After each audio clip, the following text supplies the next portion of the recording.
چې ورانې کړي ورته ډېرو بارانونو خاورې لیونۍ بیا تازه کوي د دیوالونو خاورې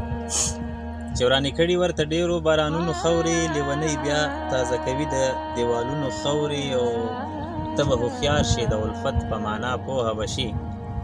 ته به هوښیار شې د الفت په معنا پوهه به شي خو بیا به ما باندې پرتې وي په منونو خاورې ډېر ښه او نکریزې غوښتې وي بابا نه خو بېوسه به و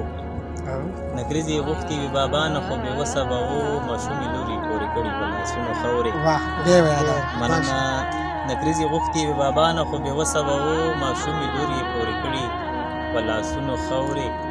او کماله بیا ټولي ټولي په مازدیګر کې وځي کماله بیا ټولي ټولي په مازدیګر کې وځي د غره لمنې نه راوړي